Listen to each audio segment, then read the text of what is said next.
पूर्व राज्यसभा सांसद राकेश सिन्हा जी मौजूद हैं और ये विवेक विहार है और यहाँ पे कार्यकर्ताओं को लेकर के एक बैठक रखी गई है और उस बैठक में क्या कुछ सामने आने वाला है। चूँकि चुनावी वर्ष है तो बहुत सारी बातें हुई होंगी।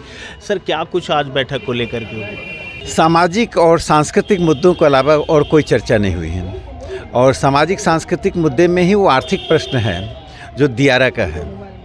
इसके अतिरिक्त कि कैसे यहाँ पर लोगों को संगठित करके जो छोटी छोटी समस्याएं हैं उनको एक जन आवाज़ दी जाए और अंतिम बात यह हुई कि लोक शक्ति को कैसे मजबूत किया जाए। राजनीतिक शक्तियाँ तो मजबूत हमेशा रहती हैं और हमेशा रहेंगे, लोक शक्ति कमज़ोर हो जाती है और जब लोक शक्ति कमज़ोर होती है तो राजनीति उदंड बन जाती है।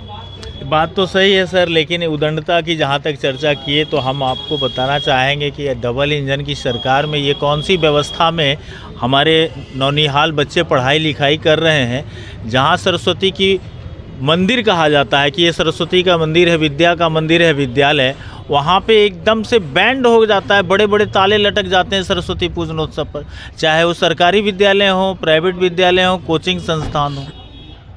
देखिए, सरस्वती पूजा कोई धार्मिक कार्य नहीं है जी, यह एक सांस्कृतिक कार्य है और हमारी ऐतिहासिक परंपरा और विद्या का अर्थी होने के कारण हमारे जीवन का अभिन्न अंग है। सरकार कोई भी हो, यदि यह प्रतिबंधित करती है और हतोत्साहित करती है तो यह संस्कृति के खिलाफ है। सभी विद्यालयों में जहाँ भी छात्र सरस्वती पूजा मनाना चाहते हैं उसे न सिर्फ अनुमति देनी चाहिए बल्कि ऐसा करने के लिए प्रेरित करना चाहिए, प्रोत्साहित करना चाहिए। इसका सांप्रदायिक जीवन से, धार्मिक जीवन से कोई संबंध नहीं है। माँ सरस्वती हमें संस्कारित होने की, सुशिक्षित होने की, सुविचारित होने की प्रेरणा देती हैं। माँ शारदा कहाँ तुम बीना बजा रही हो, किस मंजूषा से जग को लुभा रही हो। उस माँ की पूजा नहीं करने देना एक अपराध है। इस देश में सर सभी लोगों के साथ संविधान खड़ा है, उनके साथ नियम कानून कायदे खड़े हैं, उनको सामूहिक रूप से, सार्वजनिक रूप से सभी योजनाओं को लाभ भी दिया जाता है।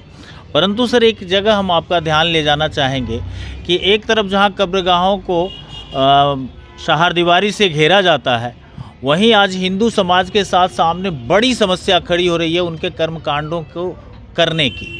उस स्थल को अब खोजना पड़ता है। कहीं कहीं तो सर ये भी देखने को मिलता है कि जिनके घर में लोग जिनकी मौत हुई उन्हीं के दरवाजे के आसपास में कहीं छोटा सा जगह देख करके वो कर्मकांड करते हैं। क्यों नहीं ऐसी व्यवस्था लाई जा रही है इन हिंदू समाजों के लिए? देखिए, आपने इस दौरान कर्म स्थान की जो समस्या उठाई और अंत्येष्टि जहाँ होती है वहाँ कोई व्यवस्था नहीं होना, ये सवाल हिंदू मुस्लिम का नहीं है। सवाल पृथ्वी से जाने वाले किसी व्यक्ति को सम्मान के साथ कैसे भेजा जाए, यह समस्या है और यह सम्मान नहीं मिल रहा है। इसलिए जैसी व्यवस्था दिल्ली के घाटों पर है, निगम बोध घाट हुआ, लोधी रोड का घाट हुआ, वहाँ हम जाते हैं तो दिल्ली में मृत्यु प्राप्त करने के बाद एक सम्मान मिलता है, तो बेगूसराय में किसी को मृत्यु प्राप्त करने के बाद सम्मान क्यों नहीं मिले? उस घर के लोगों को क्यों नहीं ऐसा लगे कि चाहे जिस धर्म का व्यक्ति हो उसके लिए व्यवस्था होनी चाहिए और कर्मस्थान और अंत्येष्टि के स्थान के लिए एक व्यापक सर्वेक्षण करके सरकार को इस पर एक बड़ा फंड मुहैया करना चाहिए। नहीं तो जो फर्टिलाइज़र और रिफाइनरी है इसका करोड़ों का CSR है, वो CSR कहाँ जाता है आज तक इसे न्यूटन आइंस्टीन भी नहीं ढूंढ सकता है। बड़े बड़े वैज्ञानिक जो सूर्य और चांद तक पहुंच गए वो बेगूसराय के बड़ी कंपनियों के CSR के गंतव्य को नहीं ढूंढ सकते हैं। स्रोत तो मालूम है, उसका गंतव्य कहाँ में नहीं मालूम है।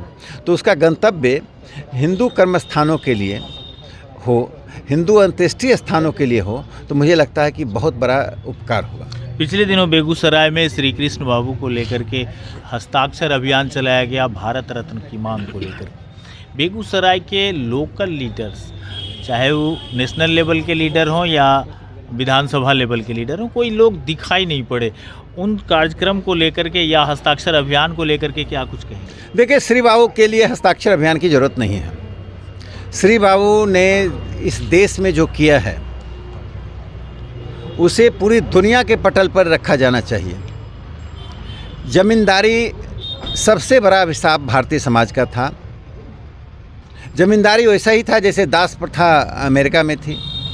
जमींदार होने का मतलब है कि शेष लोग आपके अधीन हैं, अधीनस्थ हैं। उनका जीवन, उनका आर्थिक कार्य, उनका सामाजिक स्वरूप, उनकी इच्छा सभी जमींदारों पर निर्भर थी।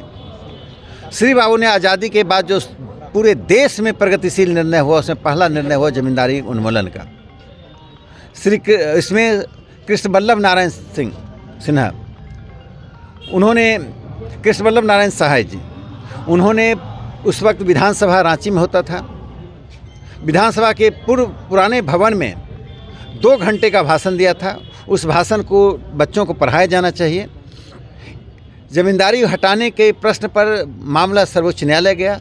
कांग्रेस का राष्ट्रीय नेतृत्व डरा हुआ था, लेकिन श्री बाबू ने उस काम को कर दिखाया। दूसरा, उसके पूर्व नमक सत्याग्रह में उन्होंने पूरे भारतवर्ष में साम्राज्यवाद के विरोध में एक बड़ी भूमिका निभाई थी।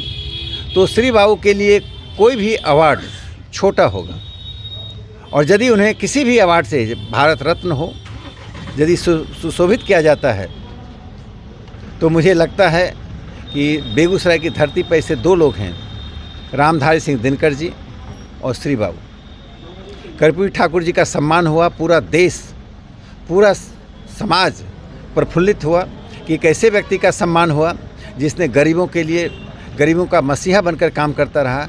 अब समय आ गया है कि श्री बाबू का सम्मान किया जाए, रामधारी सिंह दिनकर जी के नाम पर विश्वविद्यालय खोला जाए।